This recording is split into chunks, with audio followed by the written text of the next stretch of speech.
કેમ છો ગુજરાતીઓ? તો આપણે અત્યારે વાડીએ પૂકી ગયા છીએ.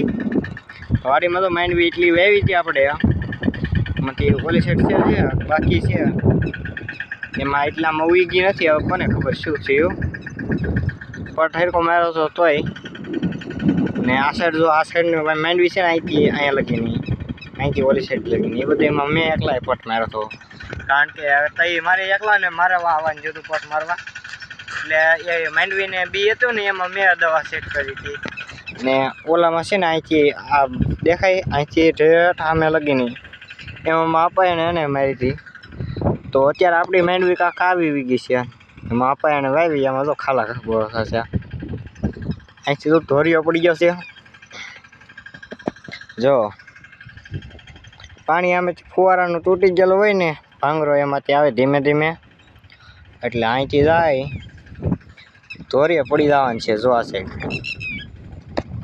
હરિંગવા પાસે જાય, આ હરિંગો દેખાય છે ત્યાં.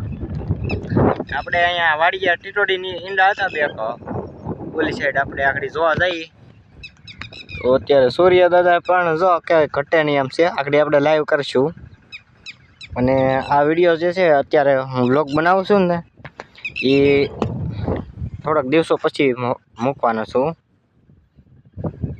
તો ત્યાં આપણે જવાનું છે ઘેરે, અને મારી પાસે ગાડીની ચાવી નથી, અત્યારે ટ્રેક્ટરમાં છે ગાડીની ચાવી. તો પાછું ટ્રેક્ટર આવે ને ત્યાં લગી આપણે અહીંયા વાટ જોઈ, પછી આપણે જઈ ઘેરે.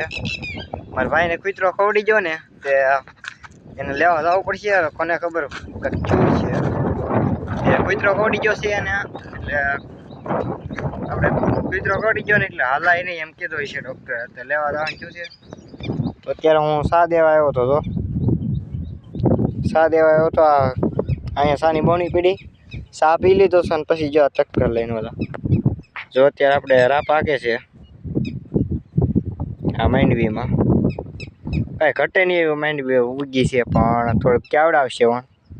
ખાલા ખાલા પડી જાય ને એટલે ઓલી સાઈડ તો કેવું લાંબો આખો પટસ વચમાં ખાલો દેખાય છે, વચમાં ખાલો છે.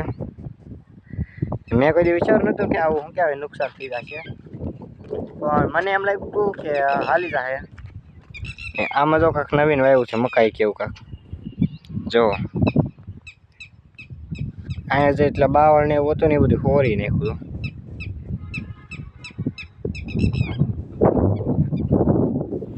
આ પેલું છે ને ઠેઠ વચમાં પડ્યું હતું પેલા આવડું, ઠેઠ આમે નાસી દેડીને આ હેઠે પુગાડ્યું.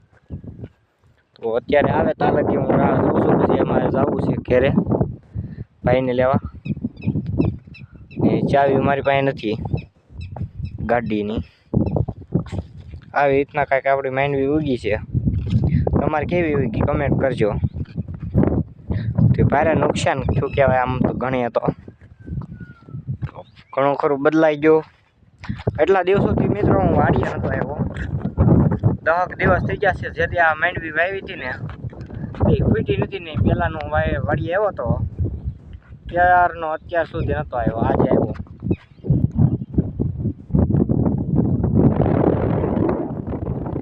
ફોન થોડોક કેવડાવે છે, કેમેરો સારો ફોન હતો એ ટ્રેક્ટરમાં છે. ભાઈ પાસે ફોનમાં થોડુંક દિક્કત છે. આ પટ જો ખાલી પડ્યું, ઓલી સાઈડ ઉગી ગઈ, આ સાઈડ ઉગી ગઈ, અહીં ખાલું છે જો. એમાં ભારે નુકસાન થયું. આ વિડીયો જોઈને તમને અંદાજ આવ્યો જ છે કે ગામની પાસે છે વાડી જો. આ ટાવર એક આ બે ટાવર છે, બે પાસે છે. આવડો આ ટાવર દેખાય છે ને, આવડો આ એ પાસે છે ને, ઓલો છે એ આગળ છે થોડોક. બાકી અત્યારે આખડી ટ્રેક્ટર અડધે પૂગી ગયું છે. આપણે જવાનું છે ઘેરે ને જોઈ ગાડીમાં તો આપણે લાઈવ થવાનું. અત્યારે ભારે નુકસાન આવી ગયું, ઘણું ખરું બદલાઈ ગયું ખેતરમાં. તો તમે માંડવી વાવી હોય તો કમેન્ટ કરજો અને જણાવજો કે આનું હવે આમાં કાંઈક કરશે નવીન. જોઈએ આપણે શું કરીએ. આપણે ફુવારા પદ્ધતિનો ઉપયોગ કરીએ જેથી કરીને માંડવી જલ્દી ઉગે. વરસાદ તો નથી આવવાનો, તો આવતો હોય તો કોને ખબર. જો ફુવારા પદ્ધતિનો ઉપયોગ કરીએ, ફુવારા બતાવી છે. આ ફુવારા છે એટલી સામે લાગી ઓલા હેઠે લગી ફુવારા ગોઠવી જશે ને અમારા પછી જશે ફુવારા પછી આપણે માંડવી ઉગે છે ટ્રેક્ટર આવી ગયું છે અહીંયા લગી પૂગી ગયું છે અગાઉ હું ઉતાવળ મારે પણ છે તો આગળ આપણે જઈએ તો આ માંડવીમાં હાલો આમ ધ્યાન રાખવું પડે બાકી તમે જોઈ શકો છો કેમ છે તો ચાલો સૌથી પહેલાં હું સાવી લઈ આવું સાવી લઈને જો આ સામાન લઈ જવાનો હોય તો સામાન લઈને આપણે જઈએ સાયકલ જોઈ ટીટોડી નીંદા છે આમ ઓલી સાઈડ હતા આમ ડુંગરા દીમડું છે ને ત્યાં તો ના એ સાઈડ આપણે નથી જવું કારણ કે ટીટોડી આવી જાય ને આ સાઈડ પાણી કાઢી લે આપણી ટ્રેક્ટર આવી ગયું ચાલો સાવી લઈને આપણે જઈએ